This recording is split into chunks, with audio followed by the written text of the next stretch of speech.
pagbibigay pugay at pagpaparangal sa ating mga kababayang naninindigan at nagpapatunay sa kahalagahan ng katapatan at dangal.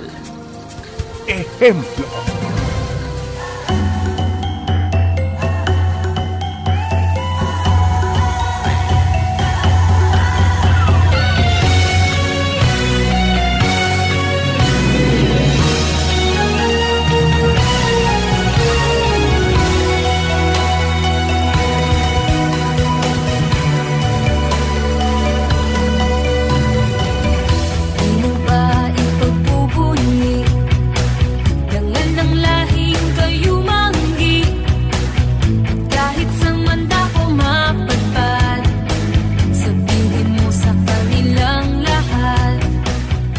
Magandang araw po. Ito po si Efren Palyurina. Muli ay sumasa inyo sa ngalan ni Kuya Dan Andrew Cura sa programang Ehemplo na naghahatid sa inyo ng kwento ng ating mga kababayan. That means, ito yung mga kilala natin, mga kapitbahay siguro natin, baka naging kasama sa community, baka naging guro, baka napanood natin o narinig. These are fellow Filipinos na merong tanging kwento na gusto nating marinig ng lahat.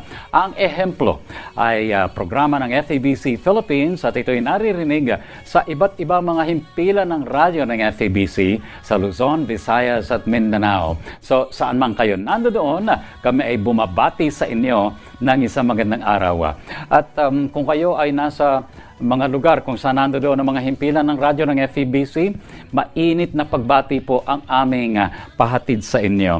Sa Maynila, 702 DZAS ang station na inyong pinapakinggan.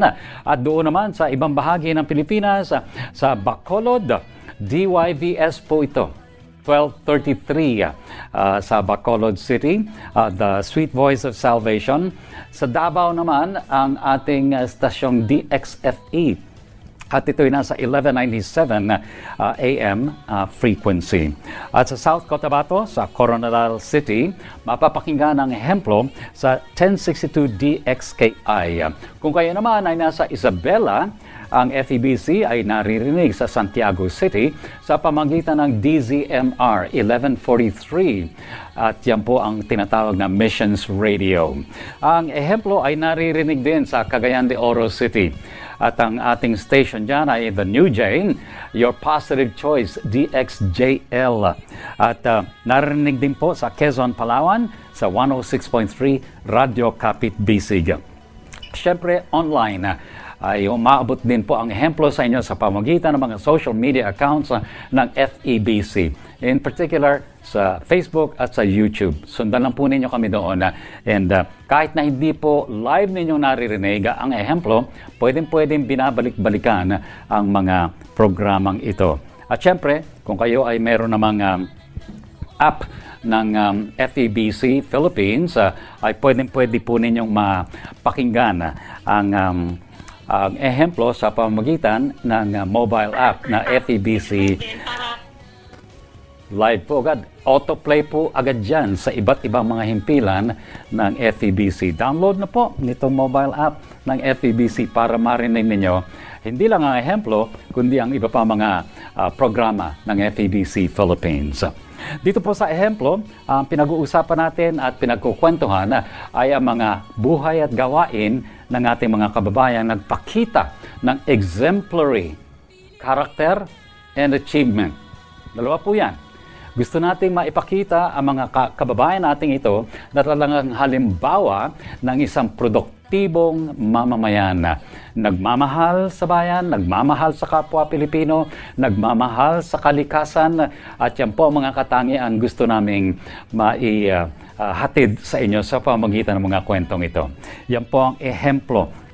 At gusto naming sa programang ito, sa episode na ito, dumako tayo doon sa mga lugar na hindi lahat nagkakaroon ng pagkakataon na madalaw. So we are going to look around the environment sa pamagitan ng ating guest ngayon sa Ehemplo. I'm really happy kasi itong pagmamahal sa ating kapaligiran ay isa sa mga bagay na dapat nating ma-cultivate ang mga Pilipino ay talagang napapaligiran ng napakayamang environment. Ang creation ng Diyos ay hindi mo matatawaran sa ganda, sa diversity, at sa mga dinudulot nitong benepisyo para sa atin. So today, ang ehemplo natin, ang ating guest ngayon, dadalhin tayo sa iba't ibang lugar at iba't ibang mga opportunities for caring for the environment, God's creation. At kikilalanin po natin, siya si Maria Mercedes Mercy Ferrer. Si Ma'am Mercy ay isang tunay na ehemplo sa napakaraming paraan. At siya po ay zero waste advocate at siya po ay practitioner na rin ng zero waste lifestyle, co-convener ng War on Waste, Break Free from Plastic sa Negros Oriental. Ito pong Break Free from Plastic, lagi na natin nakikita sa na advocacy ng napakarami mga individual at mga grupo at mga kumpanya. Pero ang ating pong guest ngayon, talagang dadalhin tayo sa mundong iyon. Sa Maynila, ang hirap makita na magiging zero waste at plastic free ang ating lungsod. Pero hindi po imposible. Yan po ang kwentong maririnig natin mula sa ating ehemplo. Siya po ay nagtapos ng Bachelor of Arts. Sa major po siya in Sociology, minor in Anthropology. Nagkaroon ng 2 taong pag-aaral sa Library Science sa University of the East, alma mater. At sa Maynila po yun. Tubong Maynila, pero ngayon ay wala na po siya sa Maynila kasi relocate na po siya permanently sa Valencia, Negros Oriental. Tatanungin natin yan sa kanya maya-maya. Former project manager ng Zero Waste Cities project ng Negros Oriental. Isa po si Ma'am Mercy sa nagtaguyod ng Global Break Free from Plastic Movement. So isa po siya sa mga pioneers niya. Naging bahagi siya ng Asia Pacific Regional Advisory Committee ng Global Alliance for Incinerator Alternatives. Meron palang ganon. Hindi imposible na tayo umiwas sa pagsusunog. Former Regional Director for 12 years ng international group na Healthcare Without Harm, HCWH. At isang environmental health organization po yan. Sa kasalukuyan, si Ma'am Mercy ay isang private consultant specializing in environment health, solid and medical waste management at animal welfare, kung saan ay naimbitahan siya na maging resource speaker sa iba't ibang mga venues at platforms. At siya po ay naimbitahan natin kasi ang kwento niya ay hindi dapat ma-skip. Kaso-swipe natin sa ating mga screens, madalas tayo nakaka-skip, nami-miss natin yung mga kwentong katulad ng ikukwento niya. Yan po ang guest natin sa ehemplo sa araw na ito. Huwag po kayo nga alis kasi kami po ay magbabalik sa loob lamang po ng ilang sandali.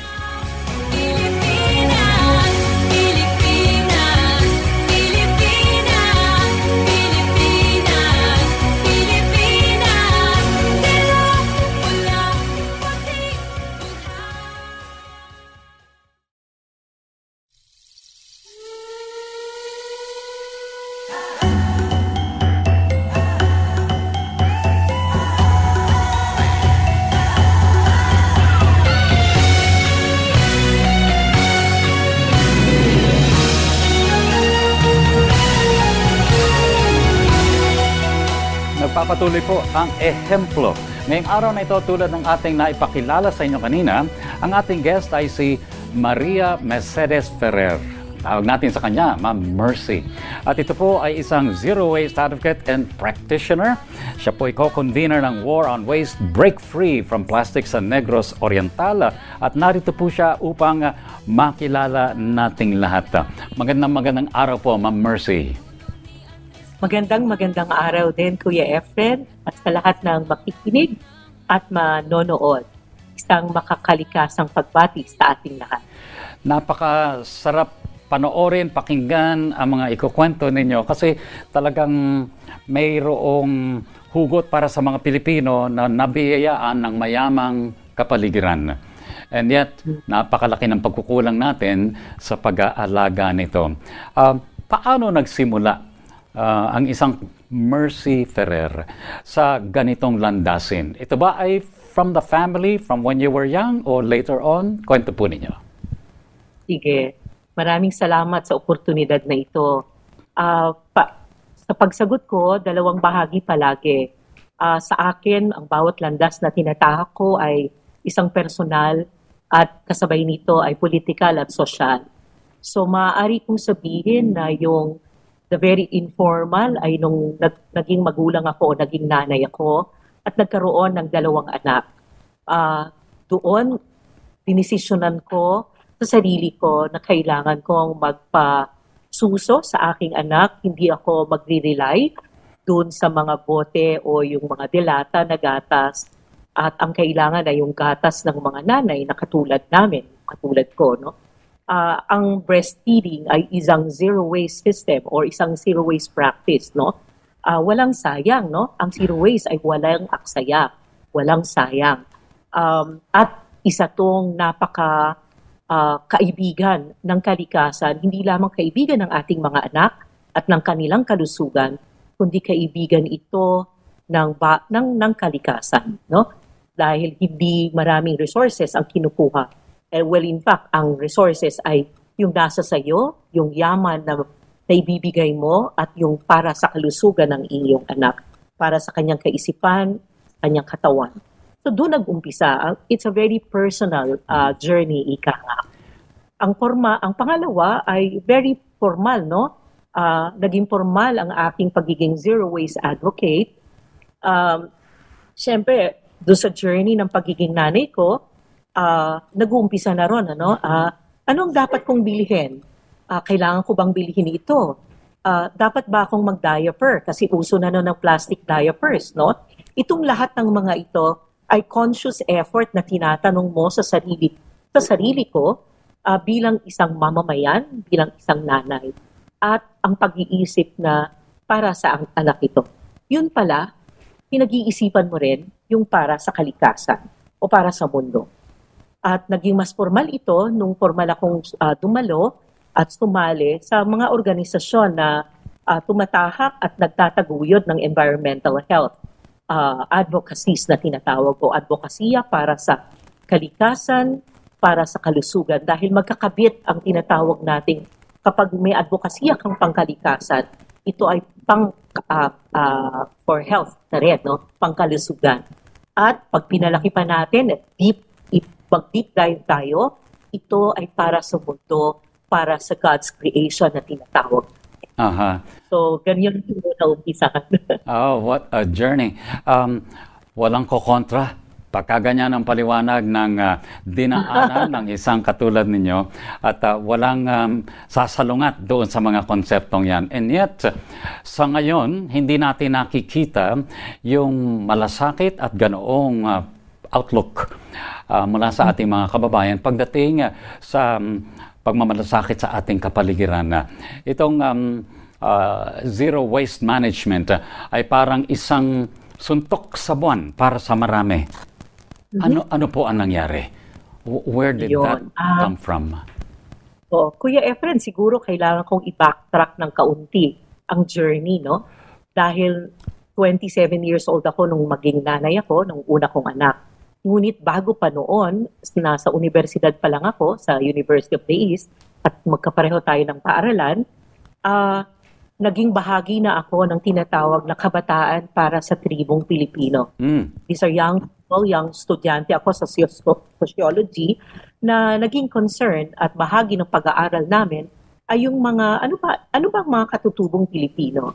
At gusto kong sabihin na that was in that year na doon ko naging consciously nagtanong muna sa sarili, no? Bilang estudyante, bilang tao, bilang babae. Siguro, ano ba itong mga katutubong Pilipino? Sino ba sila? Ano bang ginagawa nila? Pero mas na-heighten yung aking interest dun sa nababasa ko sa magazine at that time, particularly Who Magazine and yung mga newspaper noon, na kung ano yung mga ina-attack dun sa mga indigenous people, particularly sa Cordillera, sa Kalinga, for example. Nung time na yon, yung may proposal for a big dam project, it's a World Bank dam project, na babahain ang buo o sisirain yung kultura at buhay ng mga katutubo at yung nakibaka yung mga katutubo. Ilang araw kong binasa, pinag-aralan at nagsiyasat tungkol dito. At dito ko na sabi sa sarili ko na ano kaya ang ginagawa nila? And then naging bahagi na ako at doon ko naintindihan at naranasan na ang ating mga katutubo ang actually unang mga zero waste practitioner. Sila talaga din ang unang, para sa akin, maybe sa consciousness ko, ang unang na kumausap sa akin sa pamamagitan ng kanilang pagdasal, sa kanilang pamamagitan ng kanilang pagsalita at aksyon ng kung ano ba ang pagtaguyod at defending yung ating mayaman na kabundukan, mayaman na katubigan, mayaman na kapaligiran, no? So, yun yung backtrack a bit kasi it will not be parang justified kung sasabihin ko nung nagkaanak lang ako. So, it was my exposure, no? Ang una kong exposure ay sa Sierra Madre, sa ating mga katutubong dumagat.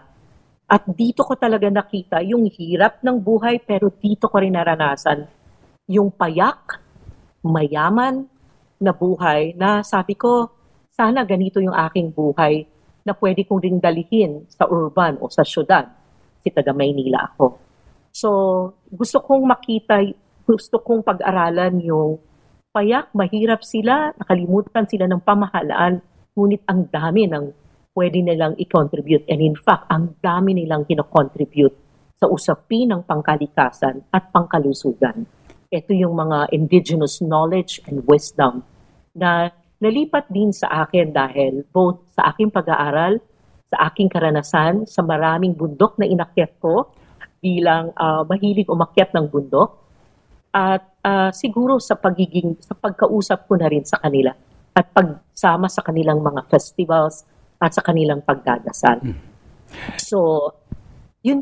And then, formally, ngayong senior citizen na ako, yun pa rin ang aking tinatahak na landas na kailangan ang bawat komunidad, ang bawat individual ay may maging panata na magkaroon ng zero waste lifestyle. Hindi ibig sabihin walang basura, no? Ngunit bawas na bawas at walang aksaya. Ito yung napakahalaga. Baka yan yung magic words, no? Walang aksaya. Kasi konti na lang ng ating resources, hindi to infinite, ito ay finite resources. Sa panahon ngayon, the more, and it's urgent, that we go for zero waste. Mukhang hindi natin pwedeng paghiwalayin yung advokasya para sa malinis at walang aksayang pagtingin sa kalikasan doon sa concern natin para sa ating mga kababayang katutubo. Parang nakadikit na yan. And yet, we know, syempre, na ang zero waste management, ang lifestyle, ay hindi lamang sa malalayong mga dako, kundi nasa mga gateway cities din natin. Nandiyan din sa ating mga kapitbahay. And yet, itong mga bagay na ito ay parang uphill battle para sa marami. You have made it a lifetime career and calling na isulong ito. Do you find na marami ring mga kababayan tayo na ganon ang pananaw? O mahirap bang humanap na mga like-minded na mga warriors for the environment? Kailangan bang hikayatin pa sila ng sobra? Natural ba sa kanila ang tumugon sa ganitong tawag? Ano ang inyong karanasan sa paghahanap ng mga kababayan nating ganito rin ang gustong mangyari? Kaya napakahalaga nitong programa nyo, ehemplo. Kasi kailangan nating maging ehemplo. Kailangan magpakita tayo ng examples o ng mga ehemplo ng mga individual, katulad ko, ng mga komunidad na nagkakaroon na ng kanilang pagsisikap para maging zero waste. At Kuya Efren, marami na mga individual, marami ng mga komunidad ito sa ating bansa at sa ibang mundo, at sa buong mundo. Ayoko kasi ng hindi magandang palagi ang balita. Ang magandang balita ay marami na, pero marami pa tayong hikayatin. So kailangan ng, yung kung ang social media makakatulong, ang gobyerno para mapaigting pa itong gawain na ito, maaaring sabihin na ito ay mahirap dahil yung daily bombardment ng mga material na bagay sa atin, magmula nung maliit tayo, ang ating pamilya, nasanay sa ganitong mga bagay, tapos coupled, tripled by the social media na wala yatang ginawa kundi magbenta ng mga bagay-bagay, di ba? O ng mga tinatawag na lifestyle. Ang plastic, for example, bakit ba natin ginagamit ito? Kasi yan yung pinalaganap in the 1950s nung unang ginawa yung for convenience ng plastic. Sino bang mag-aakala na ito ay napakalaking problema, napakalaking lason ng idinudulot sa ating mundo, sa ating pamayanan, no? Ngayon, ang punto lang is that kailangan marinig ng mga mamamayan natin, makita ng mamamayan natin ang mga modelo, ang mga ehemplo. Kasi ito yung napatunayan ko sa trabaho ko. The more you show it, the more you talk about it, marami talagang nakakagkuha, nagigets talaga ng tao kasi you come to think of it, napakasimple lamang. Maaaring sabihin hindi simple, pwede ka bang walang plastic? Ang kaya kong sagutin, oo, pwede, lalo na pag single-use plastic. So, the more examples, the more encouragement, pero kailangan tapatan ito ng pamahalaan natin. Mga polisiya, hindi dapat mahuli ang pamahalaan na tapatan ito ng mga polisiya magmula sa barangay, local governments, national government, and of course, the international bodies like the United Nations. And hindi ko dapat kalimutan, dapat tapatan din ito ng mga commitments at priorities at pagbabago ng mga negosyante. Kasama dito ang malalaking kumpanya na siya namang gumagawa ng matitinding at mga nakakalasong plastic sa mundo. Ang aking itinuturing ay yung mga tinatawag na single-use packaging o yung mga sanay na sanay tayong gumamit ng mga maliliit na sachets. Very problematic. So, gusto natin na makaagapay lahat ng sektor sa pamamagitan ng, we come in solidarity, kanga, no? Pero syempre may politika yan, no? May mga vested interest. Pero kailangan natin mapursigihan ito. At kaya yun din ang role ng advocacy namin. At yun din ang role ng pagbibigay ng mga konkretong halimbawa o alternatibo. Kasi hindi pwedeng magsabi kang hindi pwede pero wala kang inihahaing alternatibo. At ang alternatibo ay pinag-iisipan ng mga mamamayan mula sa komunidad at up to the level of the businesses kasi sila yung may kakayanan na mag-invest for, alternative delivery system, for example. Sila yung may pondo para sabihin, okay, hanggang dito na lang tong plastic na to. Magpapalit na ulit tayo, babalik na ulit tayo sa bote bilang packaging. Okay. So, yun. Okay. Bago tayo mag-break, Ma'am Mercy, ay kasi ako ay natitempt na akong talagang palalimin pa yung usapan natin tungkol sa ating break free from plastic. Pero bago tayo mag-break, banggitin lang po natin kaunti yung isa pa ninyong advocacy, which is animal welfare.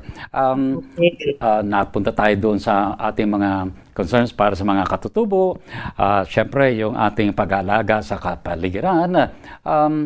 Pasok na pasok din naman yung ating pagmamalasakit sa total creation ng Diyos, kasama dyan ang mga animals. Kwento po ninyo kaunti itong inyong pagkakapasok sa ganitong advocacy. Oo, salamat. Palagi kong naiisip yung well-known na primatologist, si Jane Goodall. Ang sabi niya, the least I can do is speak out for those who cannot speak for themselves.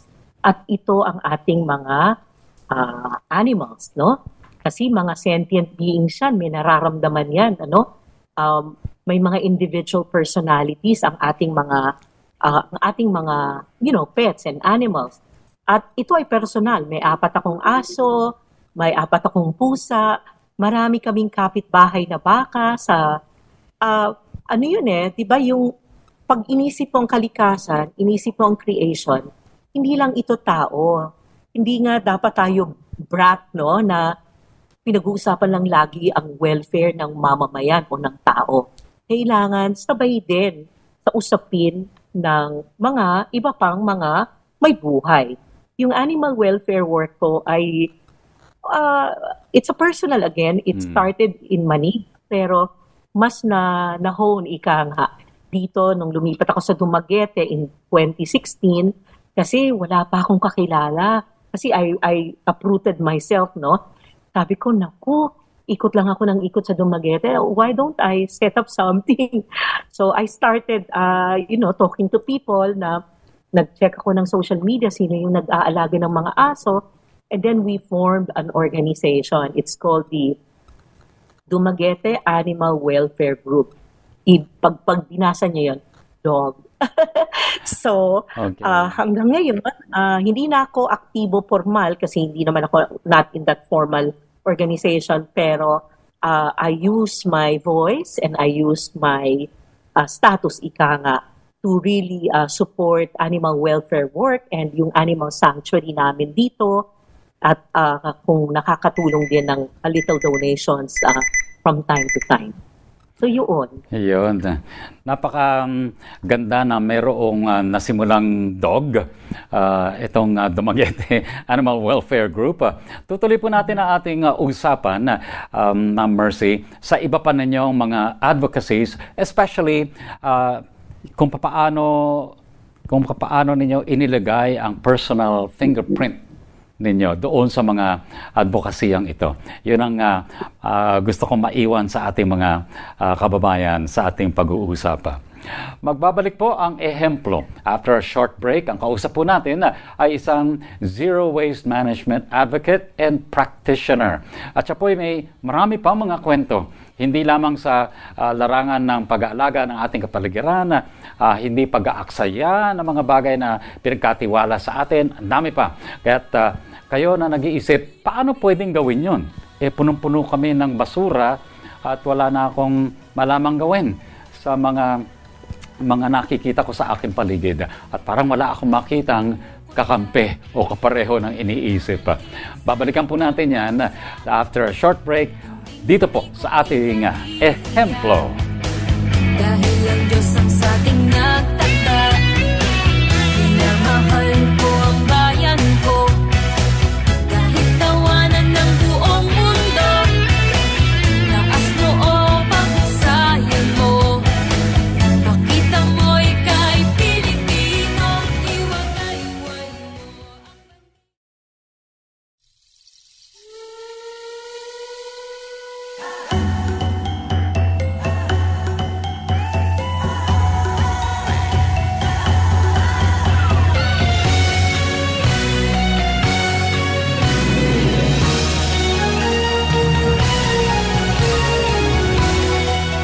Nagbabalik po ang ehemplo.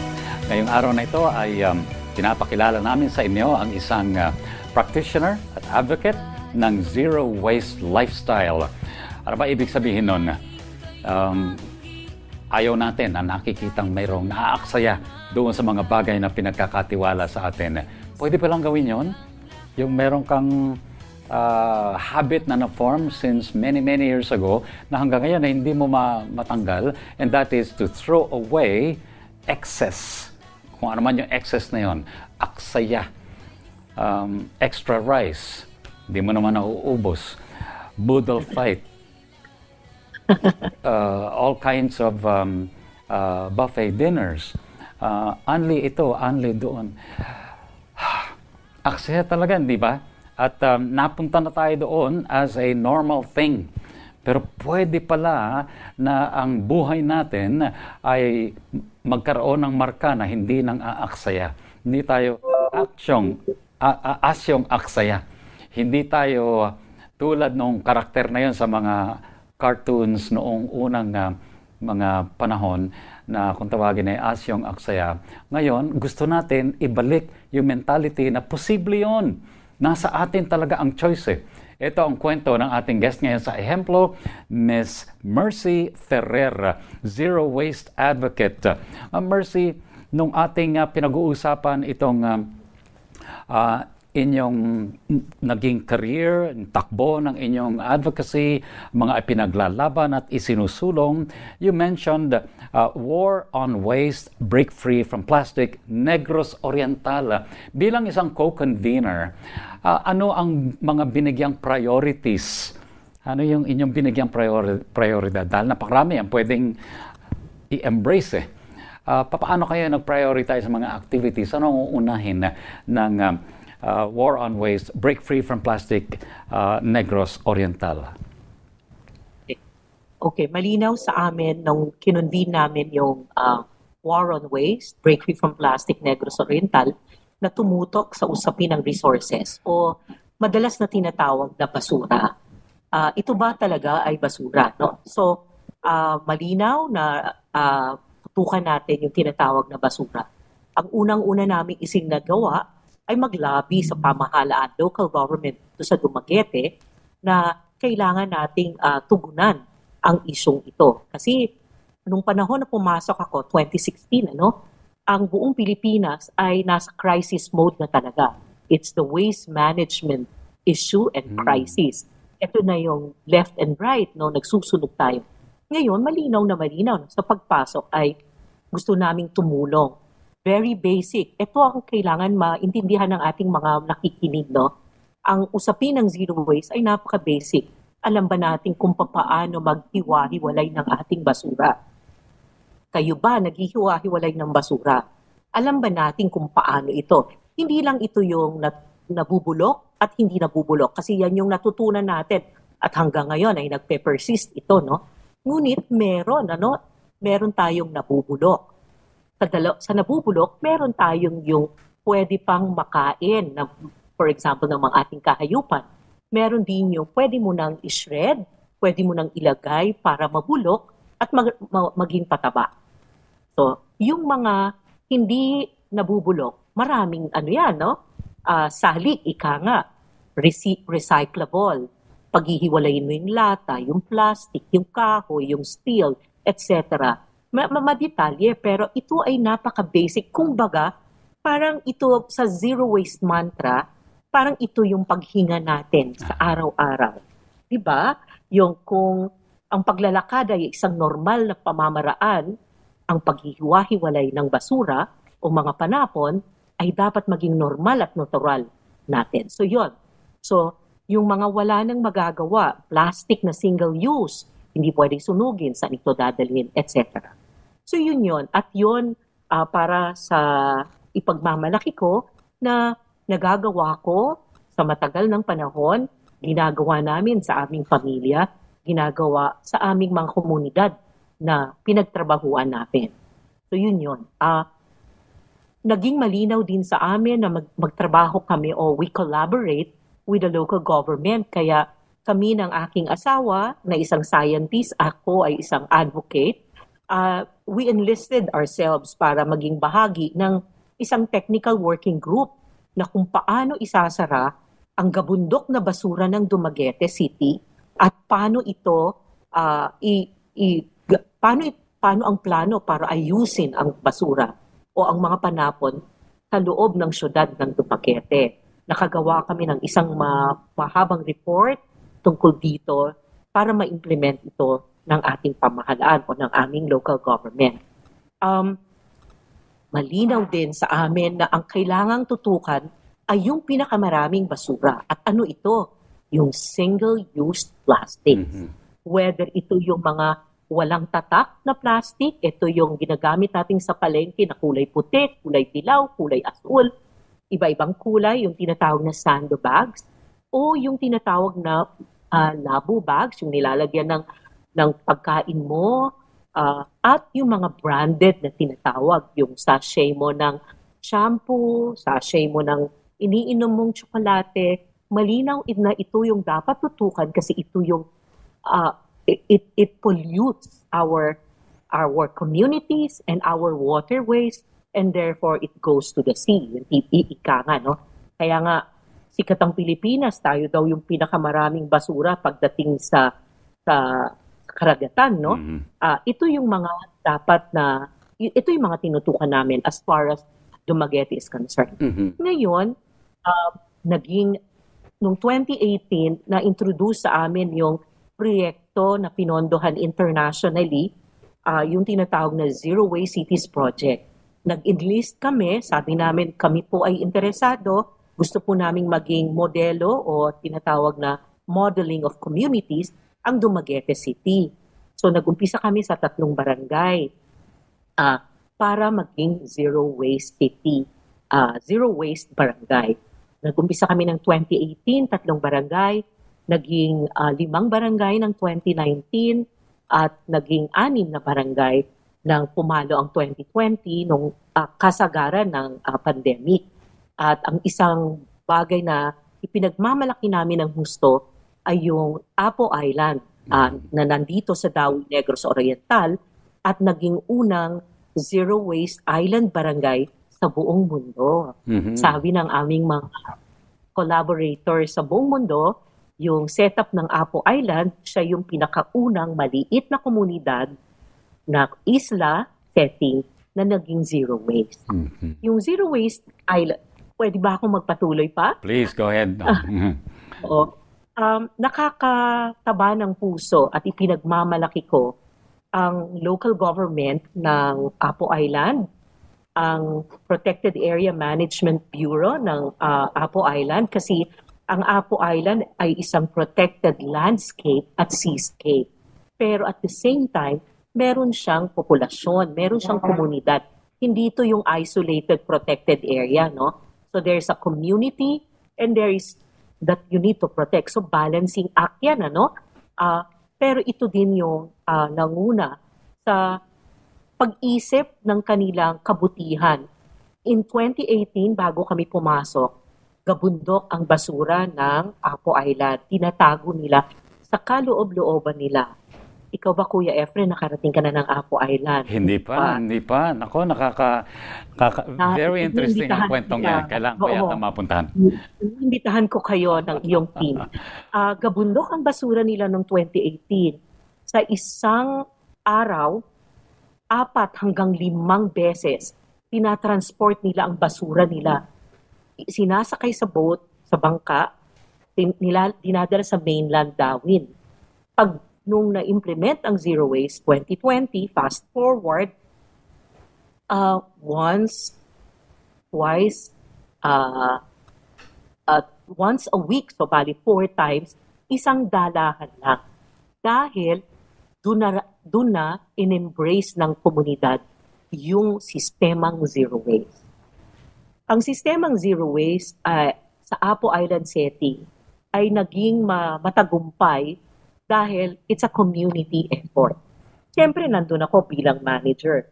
Nakalubog sa komunidad, ngunit hindi mo aakuin ang glory because the glory really is yung sama-sama at pag-unawa na ito ay para sa kanila, na ito ay para sa aming isla. Kung madumi ang aming isla, paano pa kami dadami ng turista? Ang 2 rare turtles dun sa kanila nakikita, ang husay ng kanilang diving spots, no? Ang gaganda ng kanilang mga corals.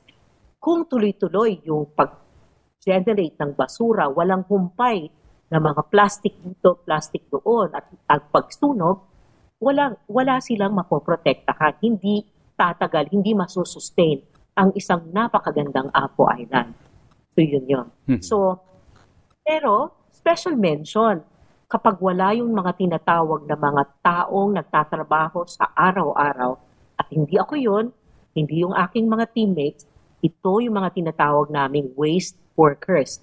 Sila yung araw-araw na kumakatok sa bahay at sinasabing, ay, magandang hapon, magandang araw, kunin na po namin yung hiwa-hiwalay niyong basura. Dadalhin nila sa tinatawag na Materials Recovery Facility. Isa lang maliit na lugar na kung saan iniipon doon ang mga nakolekta na hiwa-hiwalay.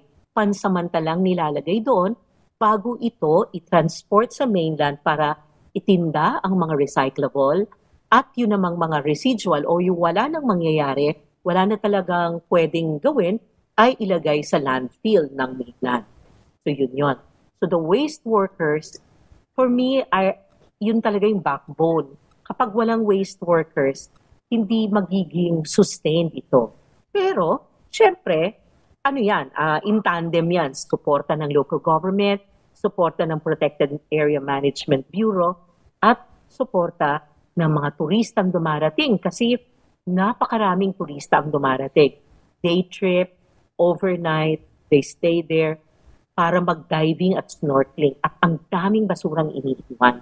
So ang Apo Island gumawa ng ordinansa na kapag magdadala ka rito, idadalin mo rin yan. Huwag mong iiwan dito. At hanggat maaari, huwag kang magdadala ng single-use plastic. So yun yung the zero waste system ay pag-improve ng sistema, paano mo pa mapapaliit ang mga panapon ng isang isla na katulad ng Apo Island. Napakaganda na ang zero waste pala ay talagang nangangailangan ng partnership with yung mga merong passion at ng pamahalaan, zero waste cities, at ng tao mismo, ng komunidad. So, Zero Waste Barangay Island.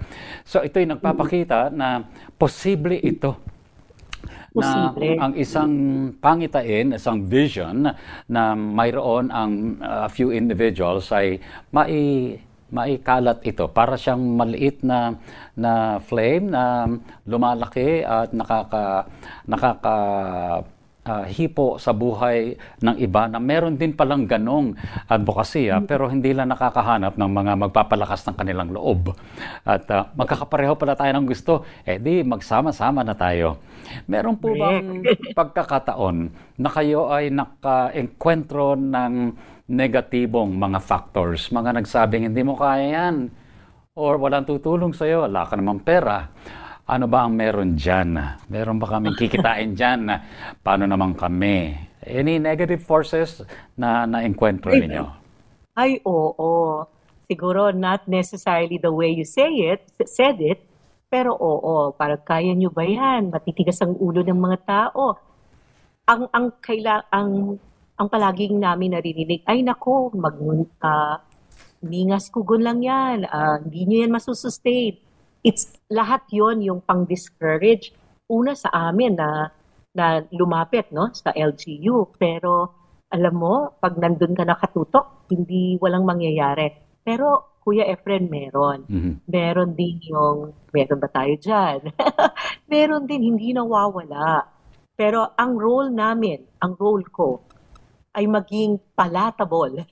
Ika nga.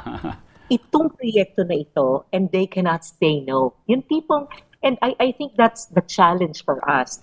Yun yung isang malaking challenge sa amin na, paano mo ito paano ma-excite sila, no? At ang swerte naman namin, dahil siguro, it's a combination of sobra ng dami ng basura nila na wala na silang alam paano gawin. And at the same time, they are hungry for change and for solution. Ang zero waste ay hindi lamang posible. Ito ay nangyayari na. It is already happening in our country and in different parts of the world. So, so kung examples o ehemplo, marami. Pwede kong i-share yun sa inyo. Pang barangay, pang syudad, pang metro cities, parang ganyan.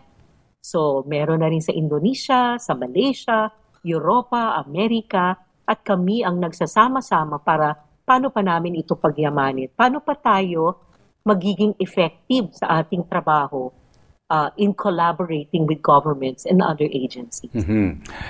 Before we take another break, gusto ko lang isingit itong isang tanong na to na para doon sa mga nag-iisip nating mga listeners and viewers, paano na yan kung nag-iisa ka lang at hindi talaga na-embrace ng iba yung vision?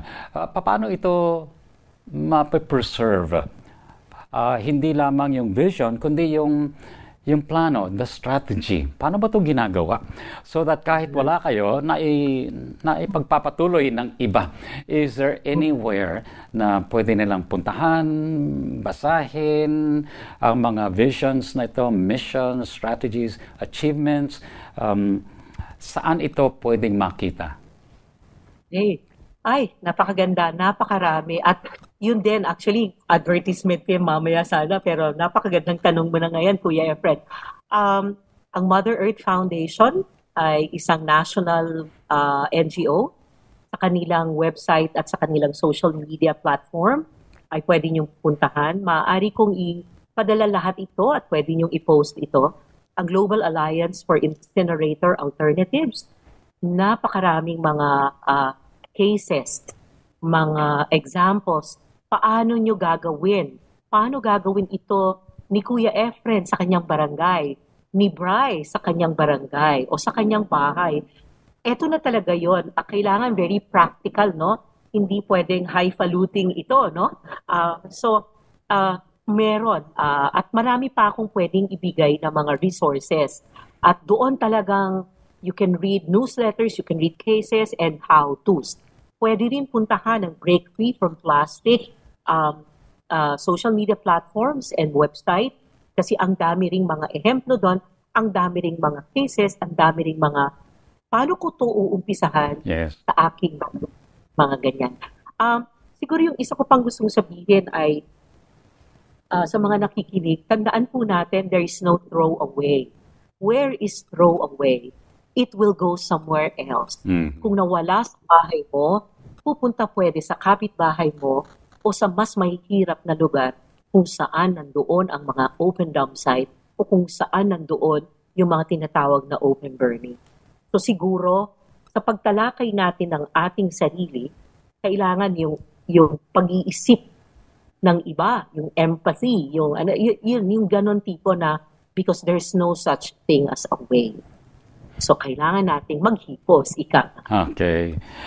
Malayo pa tayo doon sa kung saan natin makikita ang pagtutulungan ng pamahalaan at ng private sector, mga NGOs. Malayo pa tayo doon sa kung saan magkakaroon ng mga highly advanced technological solutions katulad ng ginagawa ng ocean cleanup, ng Happy Healthy Seas, ng Plastic Bank. Ito yung mga naghahakot ng basura mula sa mga oceans, dinadala hindi para ibalik sa landfill, kundi talagang i-repurpose. Malayo pa tayo doon. Pero you are saying, pwedeng gawin ito. Pwedeng gawin ng mga individuals. At yung mga tips na yan ay hindi naman secret, hindi naman yan kailangan bayaran, kundi freely, readily available. Maraming salamat sa mga tips na yan. Mga kaibigan, ito pong inyong naririnig na ikinakwento ng ating guest sa ehemplo ay pwedeng-pwede ninyong i-apply. Pwedeng-pwedeng gawin sa inyong tahanan, gawin among your neighbors, mga barkada, mga magkakasama sa opisina, sa factory. And I'm sure it's something na magbe-benefit sa inyo. Palatable ang sabi ng ating guest kanina. Ibig sabihin, kailangan ikwento to in a way that will highlight the fact tulong ito sa ating lahat. It will be a plus para sa ating lahat. Hindi ito para sa iisang tao lang. Magbabalik po ang ehemplo. After a short break, kausap po natin Mercy Ferrer, isang zero waste advocate and practitioner.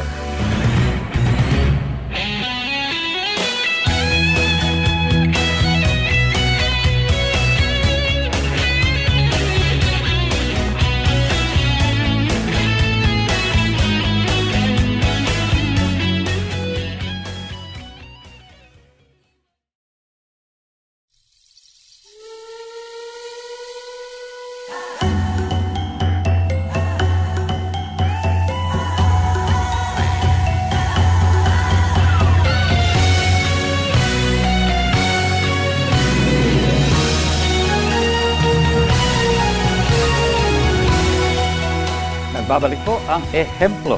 At dito sa huling segment ng ating palatuntunan ngayong araw ay itutuloy natin ang kwentuhan namin ni Mercy Ferrer, isang Break Free from Plastic campaigner, isang advocate ng zero waste lifestyle, at isang bagay na gusto nating iiwan sa lahat ng mga nakikinig at nanonood ngayon na mula sa kanyang experience, sa kanyang journey, at mula sa kanyang passion ay kung paanong pwedeng maging inyo rin ang mga ito. So, balikan po natin si Ms. Mercy Ferrer. Co-convener po siya ng War on Waste, Break Free from Plastics sa Negros Oriental. Itong ating pinag-uusapan, Ma'am Mercy, ay hindi unique sa iisang tao lang, kahit sinong tao. Ito ay nasa kaibuturan ng puso ng marami sa atin. Kasi part yun ng pagkakalikha sa atin ng may kapal. We were created by the same God who created our environment. And yet, parang hindi natin itinuturing na co-creatures tayo nitong kapaligiran na to. So whether it's animals, trees, undersea, underwater life, hindi natin binibigyan ng parehong pagpapahalaga. But you are saying, pwedeng-pwede itong mangyari. And all you need to do is start. Small steps lang nga ang kailangan. Hindi ito nangangailangan ng heroic na mga achievements. Kailangan lang ay ma-realize, katulad ng inyong journey, started with the realization na breastfeeding ay zero waste in itself. So talagang from that very, very early start pa lamang. Ang pagiging isang model ang hinighlight ninyo na mahalaga doon sa paghihikayat sa ating mga kababayan para tularan ang ganitong lifestyle. Para mawala na yung pag-iisip na hindi natin kaya, wala tayong kikitain dyan, hindi kasali ang gobyerno dyan. Yeah. Para mawala na yung mga yon, kailangan ipakita by example ang ganitong advocacy ay hindi lang posible kundi kailangan sa mga panahong ito. Para sa mga nakikinig sa atin ngayon, ano ang maituturing ninyong mensahe para sa pangangalaga sa ating kalikasan? Ano ang pabaon natin sa ating mga kababayan ngayon? Sige. Kuya Efren, kanina nung una kong sinabi na ito ay personal na journey, no? At naging tumaas ang commitment. Dito na papasok yung tinatawag na social and personal. Hindi ko iniwan na maging personal ito. Okay. Kasi kung gusto mong mag-effect ng change, kailangan may kasama ka. You are part of a formal organizing or a formal group. Kaya napakahalaga. Kasi sabi ko nga, ang polisiya ng pamahalaan ay napakahalaga. Paano mo gagawin yon kung hindi ka maglalobby? You will not approach the government. You will not comment on their policies, etc. So siguro, ang isang ehemplo na pwede kong gawin, sabihin ngayon, at ipabaon ay, nung nasa Healthcare Without Harm ako, ang isang maigting na success story na pwede kong ikwento, kabit-kabit ito, ay yung, nung panahon na yon, pinag-uusapan na yung mercury, ang paggamit ng mercury bilang sa pag-test ng blood pressure, sa mining, ginagamit. Basta yung mercury, yung asoge, ay ipinagbabawal na internationally kasi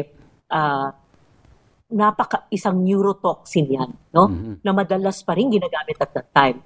Successful naming na ilabi at na-campaign internationally at dito sa Pilipinas, natanggalin ang mercury at palitan ng mga alternatibong mas hindi nakaka-harm, sa ating kalusugan. So yung panahon na yon, ako on a personal level, I'm very proud of that kasi under my leadership, under yung aming encounter with the government, with the Department of Health, with the United Nations Development Program, and other environmental groups, yun yung naging success ng Pilipinas at ng buong Asia at ng buong mundo. So isa yon. Ang isa din yung gusto kong sabihin na yung paglabi namin, pagkausap namin na bawal na yung pagsusunog ng mga halo-halong basura ng mga ospital. Lalo na yung punong-puno ng chlorine, yung chlorinated na mga material na kapag sinunog mo, ay nagre-release ng mas delikado na lason, no? Sa pamayanan at sa mga nagtatrabaho. So yun, the Department of Health, through its book on manual, inalis doon na bawal ang ganitong pagsusunog ng mga basura at yung proper waste management. Nakasaad din yan sa World Health Organization.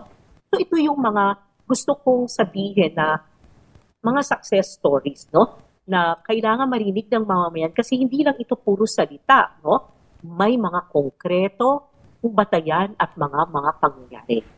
Sa Break Free from Plastic naman at bilang War on Waste, malinaw yung Apo Island bilang Zero Waste City. Hindi siya perfecto, Kuya Efren, dahil it's an evolving, no, sustaining, no.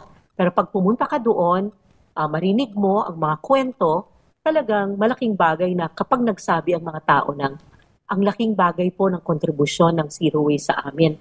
Dahil kami po mismo natutong maghiwa-hiwalay ng basura at magbawas ng mga binibili namin na hindi naman talaga kailangan. So yun. Kailangan sabihin din na hindi pwede kami lang kasi yung business, yung corporations, ang laki ng pwedeng maitulog. Sa Mercury issue, pwede ba ako mag-mention dito ng mga companies o hindi? Sige lang, go ahead. Concrete. Very concrete. Yung Omron, kasi digital sila, nag-provide sila ng mga alternatives sa mga hospitals na pinagtrabahuan namin. They gave it at a lower price so that they can switch early away from using mercurial materials. Kakambal in partnership with Watsons, for example. So magmula noon, ang dami nang sumunod. So it's a snowball effect, no? Na itong isang ospital, itong grupo ng ospital, hindi na gumamit at yun na, naging polisiya na ito ng ating bansa at ng buong mundo. Nagkaroon din ng isang international treaty ang usapin ng Mercury, no? Yung tinatawag na Minamata Convention. So yun. Ano pa ang mga sa usapin ng aming gawain at lalo na ng aking gawain bilang leader at bilang convener, napakahalaga na maging in touch ka sa ano ang politika. Hindi maiiwasan ng usaping ito, no? Yung politika ay pwedeng mahalaga, ay napakahalaga kasi sabi nga namin, ang Zero Waste Board ay political will, lalo na kung ito ay sa komunidad. Pwede, ang political will ng isang individual, yun. But when you talk of communities, cities, municipalities, nasaan ba ang pondo? Nasaan ba ang leadership? Nasa pamahalaan, na kay mayor, na kay barangay captain, na kay barangay officials or mga kagawad. So kailangan mo silang kausapin, kailangan mo mag-propose. Kailangan meron kang konkretong plano. Ano bang mga sistema na dapat sundin? Pwede silang magkomentaryo kasi buhay na hindi to set in stone. So ang point lang is that if we collaborate with them, we comment on them, of their proposals, whether it's good or not so good in the community, kailangan mong i-engage yun. Kasi ang papel ko, ako palagi yung nasa front line ng magkomentaryo. Kailangan ko talagang magkomentaryo. At minsan, kailangan makapalang mukha mo para makarating yung mensahe, no? So, ako rolled into one, kailangan maging passionate ka, maging diplomatic ka, maging mataray ka paminsan-minsan para maging marating mo yung gusto nyo at gusto ng komunidad na ma-achieve. For example, to become zero waste, to become a mercury-free healthcare, to become a plastic-free school, kasi yun yung maraming initiative ba, no? So, yun yung Okay. mga aking mga oo. Napakayaman ng mga pabaon niyan. Nako, we have 60 seconds.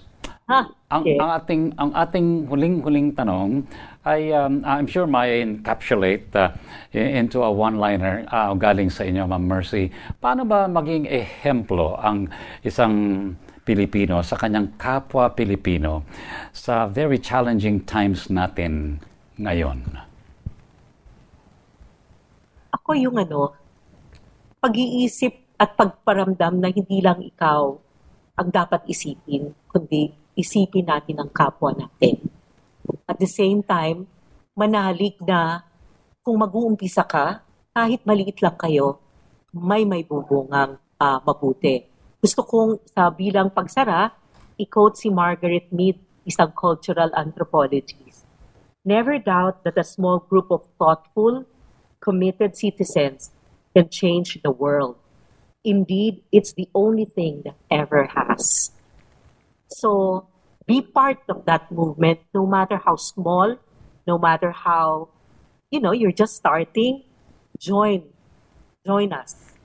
Read and palalimin pa natin ang ating pag-appreciate sa beauty ng ating mundo at pakikipagkapwa-tao at pakikipagkapwa sa iba pang buhay na nilikha. So, that's it. Maraming salamat. Maraming salamat. Well said. Ma'am Mercy Ferrer, inyo pong narinig at napanood, nakita naman ninyo ang init ng kanyang passion for the environment. Ang kanyang buhay ay ibinigay niya para ang lahat ng kanyang karanasan, impluensya, network, mga nalalaman sa organizing ay talagang mai-channel niya para magkaroon ng bunga itong mga activities na ito. Mercury man yan, incinerator alternatives man yan, pangangalaga sa hayop, pangangalaga sa ating kapaligiran, sa mga katutubo. Ang lahat ng yan, iisang tao. Pero think of it in terms of millions of Filipinos na may ganyan ding pag-iisip. Ang hirap mong isipin na walang mangyayari dyan. Hindi po. Sayang po ang opportunity if we pass it up. Inyo po narinig ang ehemplo para sa araw na ito. Naging guest po natin, Mercy Ferrer, co-convener ng War on Waste, Break Free from Plastic Negros Oriental. At maraming salamat sa inyong pagsubaybay. Linggo-linggo namin inihatid sa inyo ang ehemplo bilang isang advocacy, bilang isang pagtataguyod sa mga kababayan nating mayroon talagang karakter at accomplishments sa buhay na nais nating maging halimbawa para sa lahat. Para po sa iba pang mga baka kayo ay may kilala ring ehemplo, please let us know.